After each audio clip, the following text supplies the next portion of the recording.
Assalamualaikum warahmatullahi wabarakatuh. Alhamdulillahirabbil alamin. Assalatu wassalamu ala asyrafil anbiya'i wal mursalin sayyidina Muhammad wa ala alihi wa sahbihi ajma'in. Rabbi shrah li sadri wa yassir li amri wahlul 'uqdatam min lisani yafqahu qawli. Rabbi zidni ilma warzuqni fahma. Amin. Pada video kali ini, saya ingin coba menjelaskan tentang macam-macam air dari segi penggunaannya. Air dari segi penggunaannya itu dibagi menjadi 5. Yang pertama, suci menyucikan dan tidak makruh digunakan. Artinya, airnya itu suci, terus menyucikan, artinya bisa menyucikan kepada benda-benda yang lain dan tidak makruh digunakan. Terus yang kedua ada suci menyucikan dan makruh digunakan. Jadi airnya suci, bisa menyucikan kepada benda lain dan juga makruh digunakan. Dan yang ketiga, suci tapi tidak menyucikan. Airnya suci tapi tidak bisa menyucikan kepada benda lain. Dan yang keempat, air mutanajis, artinya air yang terkena najis. Dan yang terakhir adalah air yang suci menyucikan dan haram digunakan. Dan air yang suci tidak menyucikan itu nanti ada 2, ada air mustakmal, ada air mutaghayyir. Untuk penjelasan lebih rincinya setelah ini. Lanjut. Nah, ini yang pertama. Air yang suci menyucikan dan tidak makruh digunakan. Ingat ya, tadi ini adalah air suci. Airnya itu suci dan juga menyucikan, bisa menyucikan kepada benda-benda yang lain dan juga tidak makruh digunakan. Jadi air suci yang menyucikan, yang tidak makruh digunakan adalah air mutlak. Apa itu air mutlak? Air mutlak adalah air yang disebut oleh sekelompok orang atau masyarakat hanya dengan sebutan air, tanpa ada yang membatasi. Contohnya seperti ini. Ketika kalian ditanya atau kalian bertanya kepada tetangga kalian, orang-orang di sekitar kalian, ini apa? Maka mereka akan menjawab, ini air saja.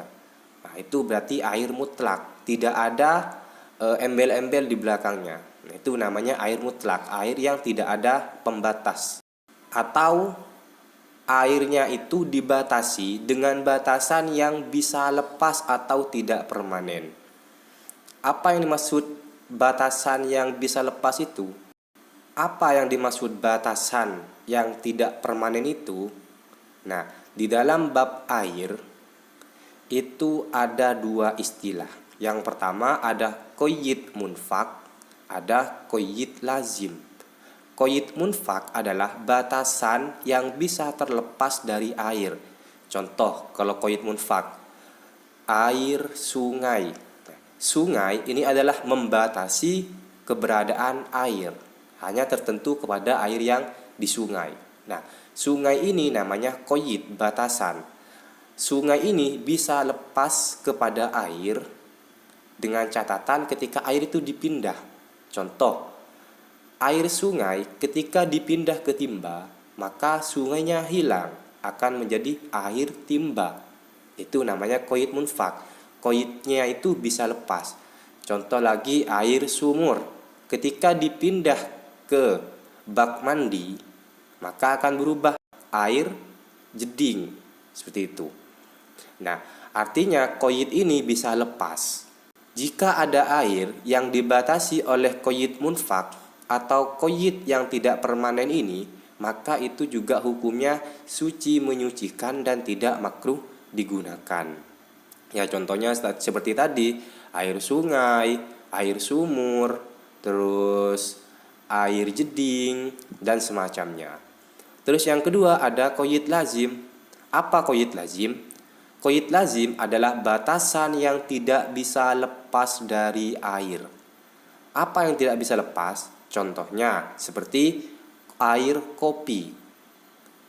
Ketika air kopi itu banyak terus dipindah ke jeding, maka namanya tetap air kopi. Nah, kopi ini, batasan kopi ini melekat terus kepada air. Dipindah lagi, semisal ke galon, tetap namanya tetap air kopi. Nah, ini namanya qaid lazim.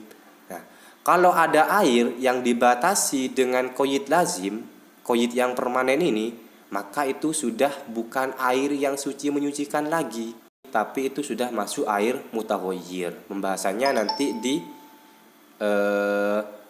air yang suci tapi tidak menyucikan. Jadi kesimpulannya, air mutlak itu adalah air yang tidak dibatasi oleh qaid lazim. Ya, air yang tidak dibatasi oleh qaid lazim atau batasan yang permanen seperti air susu, air kopi, air teh. Nah, yang seperti itu sudah bukan air yang suci menyucikan, tapi nanti masuk kepada air mutaghayyir. Seperti itu. Kalau dibatasi tapi pembatasnya itu atau batasannya itu adalah qaid munfak, qaid yang bisa terlepas, seperti tadi air sungai, air sumur, maka itu masuk kepada air yang suci menyucikan dan tidak makruh digunakan. Ini yang pertama. Jadi air yang seperti ini itu bisa, airnya itu suci, bisa menyucikan, artinya bisa buat berwudu, bisa buat nyuci, bisa buat minum dan semacamnya. Dan juga tidak makruh digunakan. Seperti itu. Mungkin sudah bisa dipaham ya yang pertama ya. Sekarang lanjut ke yang nomor 2. Yang nomor 2 adalah air suci menyucikan dan makruh digunakan. Nah, ini sama seperti tadi, air suci menyucikan. Suci menyucikan kepada benda-benda lain. Nah, perbedaannya kalau ini makruh digunakan. Kalau makruh kan berarti bila dikerjakan itu tidak mendapat dosa. Kalau ditinggalkan itu mendapat pahala. Itu makruh ya. Lebih baik ditinggalkan. Apa air yang suci menyucikan dan makruh digunakan? Yaitu air musyammas. Apa air musyammas? Air musyammas adalah air yang terkena sinar matahari langsung. Ya, jadi airnya itu terkena sinar matahari langsung. Bukan hanya itu, di daerah yang sangat panas. Kalau di Indonesia tidak termasuk, karena bukan daerah yang sangat panas. Daerah-daerah yang sangat panas ini biasanya ada di Timur Tengah, seperti Yaman, Hijaz, dan semacamnya. Dan ada di wadah yang dicetak. Maksudnya wadah yang dicetak, wadah yang dibuat oleh manusia, seperti ya, dicetak baik itu dengan mesin atau dengan tenaga manusia, seperti itu. Selain wadah emas dan perak. Kalau dari wadah emas dan perak itu tidak akan berpengaruh, atau airnya itu tidak bisa menjadi air musyammas sekalipun terkena sinar matahari langsung jika wadahnya terbuat dari emas dan perak. Kemakruhan air musyammas hanya ketika air itu panas saja. Kan ketika terkena sinar matahari langsung airnya panas. Nah, ketika panas itu saja yang makruh. Semisal nanti airnya dingin, maka itu sudah tidak makruh lagi. Gitu. Artinya kemakruhannya itu hanya terbatas ketika air itu panas saja. Dan juga kemakruhan itu hanya ketika digunakan ke badan. Seperti itu ya. Jadi kalau untuk nyuci baju, terus buat buat nyiram rumah dan semacamnya itu tidak makruh. Karena yang dimakruhkan hanya ke badan. Kalau di keterangan kitabnya, di syarahnya, itu katanya menyebabkan penyakit baros. Apa itu penyakit baros? Bisa kalian cari sendiri. Terus makruh juga menggunakan air yang sangat panas dan dingin. Nah, kalau ini sudah maklum. Karena dari ilmu kedokteran, air yang sangat panas dan sangat dingin itu tidak baik untuk kesehatan. Gitu ya. Jadi kesimpulannya, air yang suci menyucikan dan makruh digunakan adalah air musammas. Bisa dipaham ya? Lanjut, sekarang yang nomor 3. Yang nomor 3 adalah air suci tidak menyucikan. Air suci, airnya suci ya, suci. Terus tidak menyucikan. Nah, artinya airnya ini tidak bisa menyucikan kepada benda-benda lain. Itu. Air yang suci yang tidak dapat menyucikan itu ada 2. Yang pertama air mustakmal. Apa air mustakmal? Mungkin pernah dengar ya, air mustakmal. Ini air mustakmal. Apa mustakmal? Air mustakmal itu adalah air yang sudah digunakan untuk menghilangkan hadas, baik hadas kecil atau hadas besar. Jadi semisal ada air di dalam timba, kemudian air itu digunakan untuk berwudu.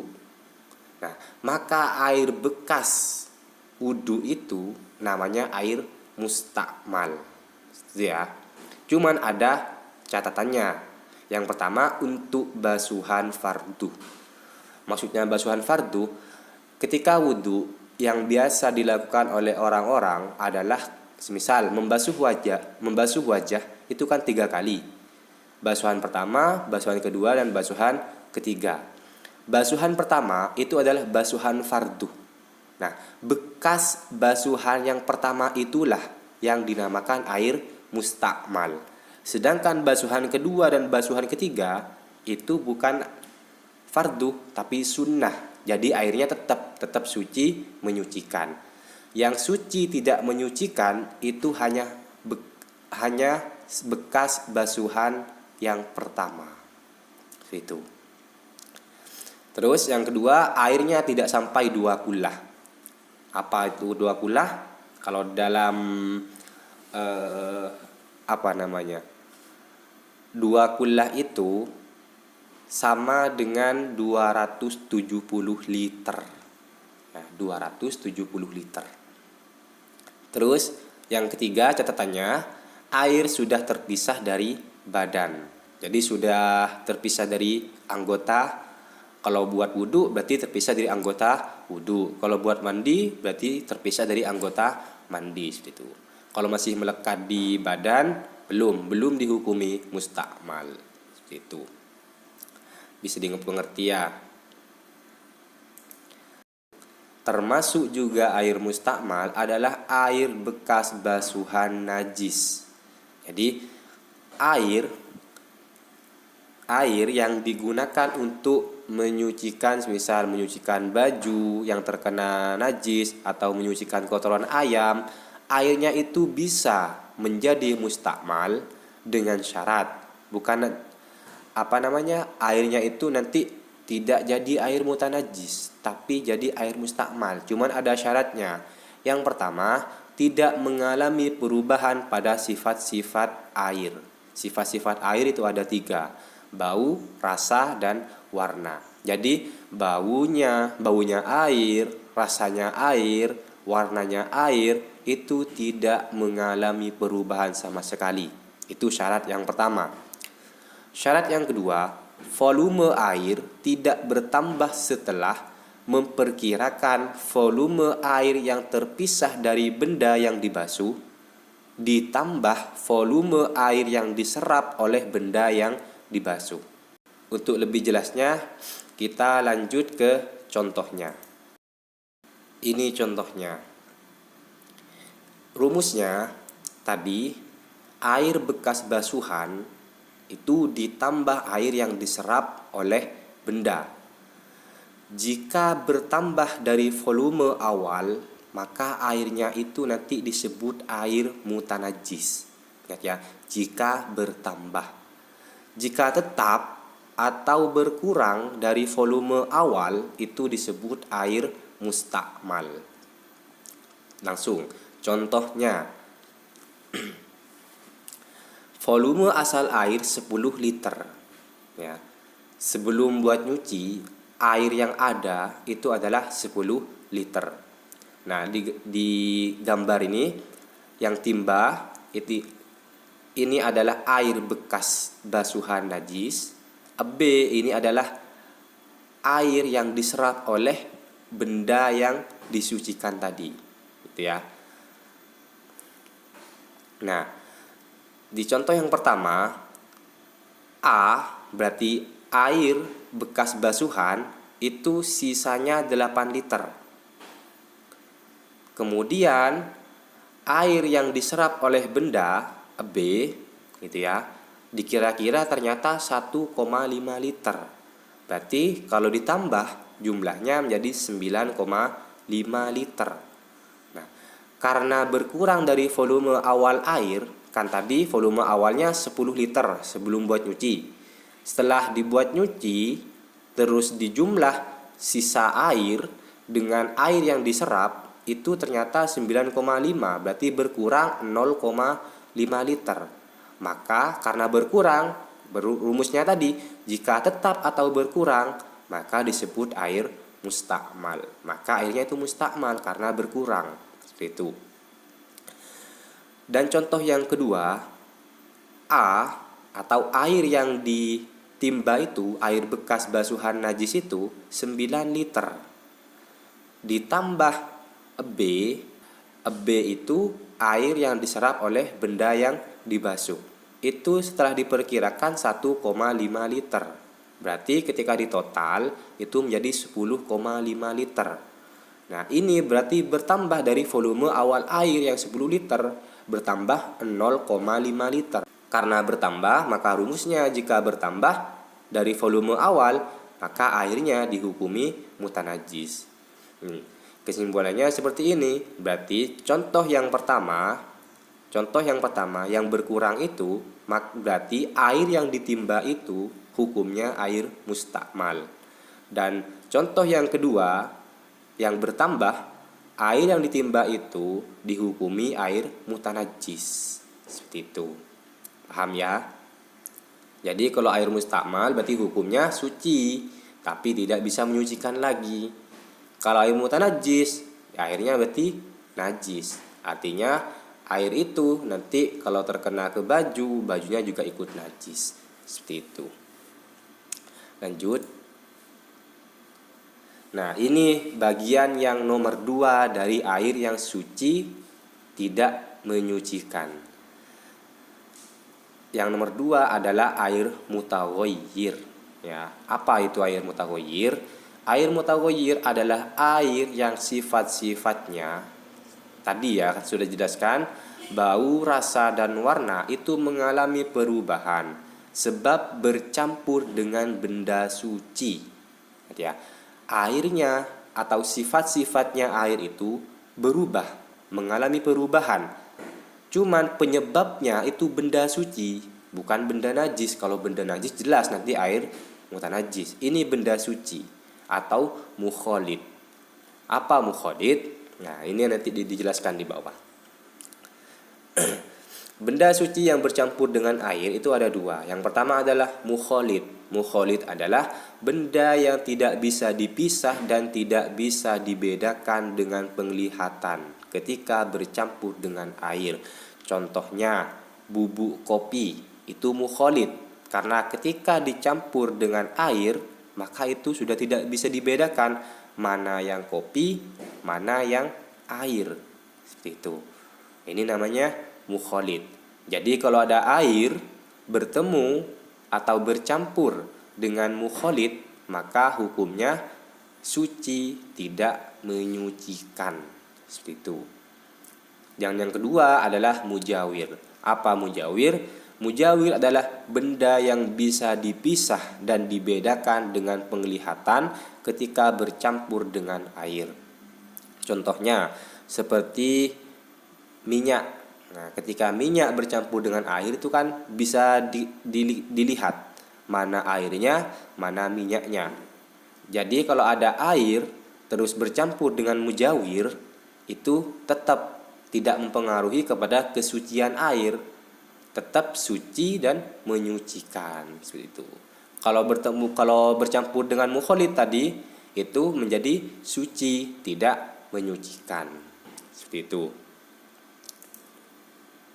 Nah, ini tabelnya ya. Yang pertama adalah suci menyucikan.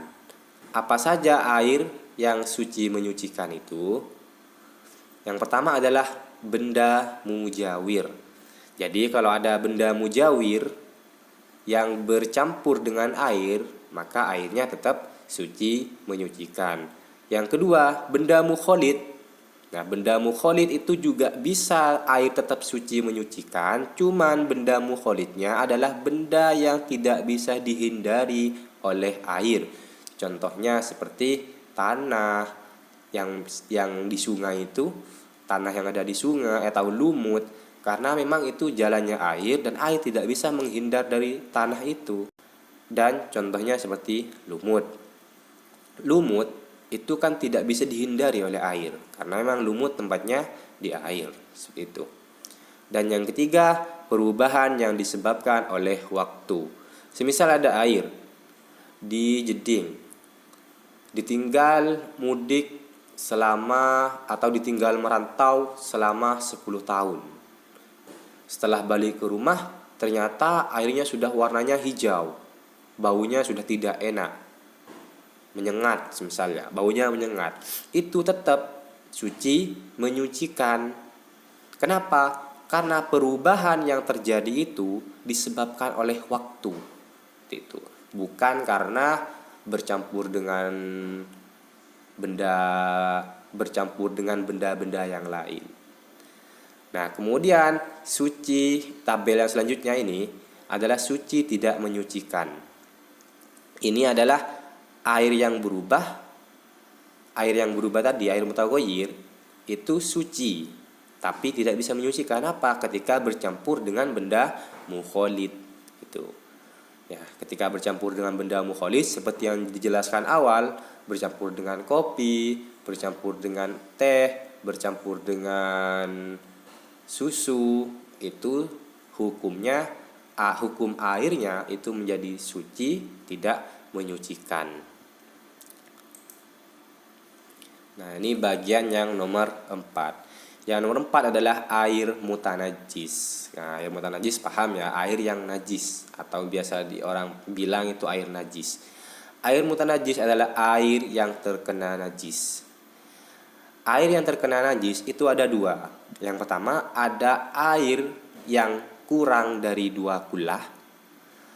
Air yang kurang dari 2 kullah dihukumi mutanajis apabila kejatuhan najis, baik airnya berubah ataupun tidak. Jadi kalau ada air tidak sampai 2 kullah atau tidak sampai 270 liter ya, terus kejatuhan najis, maka secara mutlak air itu mutanajis ya. Jadi tidak bisa digunakan untuk bersuci, kalau kena baju, bajunya ikut najis, dan seterusnya. Dan yang kedua, air 2 kullah. Kalau air 2 kullah atau air yang sampai 270 liter itu bisa dihukumi mutanajis apabila kejatuhan najis dan mengalami perubahan pada sifat-sifatnya seperti bau, warna, dan rasa. Misal contohnya ada air di Jeding. Jedingnya sudah besar, lebih dari 270 liter. Kemudian kejatuhan bangkainya tikus. Ya, bangkainya tikus kan najis. Kejatuhan bangkainya tikus. Karena lama di dalam air, airnya baunya berubah busuk. Warnanya juga menguning. Gitu ya. Maka meskipun 2 kullah, karena sudah terjadi perubahan pada sifat-sifatnya air, maka air yang 2 kullah itu dihukumi air mutanajis juga. Seperti itu.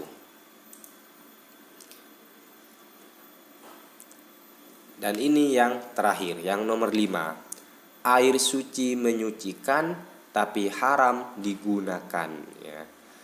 Ini suci, menyucikan, sama suci. Ini airnya suci, ya. Menyucikan juga kepada benda-benda lain, tapi haram untuk digunakan. Artinya kalau digunakan ya dosa. Apa itu? Air suci menyucikan, tapi haram digunakan. Contohnya seperti air hasil gosok. Ya, misal gosok air buat ambil wudhu, wudhunya sah, tetap sah wudhunya, cuman haram itu, haram karena gosoknya ya. Terus air yang diwakafkan untuk minum, contoh air yang diwakafkan untuk minum, misal saya punya pancuran ya, kemudian saya wakafkan pancuran ini untuk minum ya, untuk minum karena airnya bersih. Saya wakafkan untuk minum saja. Semisal ada orang wudhu di situ, maka wudhunya tetap sah, tapi haram. Kenapa haram? Karena pancuran ini sudah saya wakafkan khusus untuk minum. Seperti itu. Semoga dari apa yang saya jelaskan dari tadi bisa dipaham. Mungkin agak jelimet atau apa, saya mohon maaf. Jika ada kekeliruan kata, saya juga mohon maaf, karena saya juga masih belajar. Like jika suka, dislike jika tidak suka. Saya pamit. Assalamualaikum warahmatullahi wabarakatuh.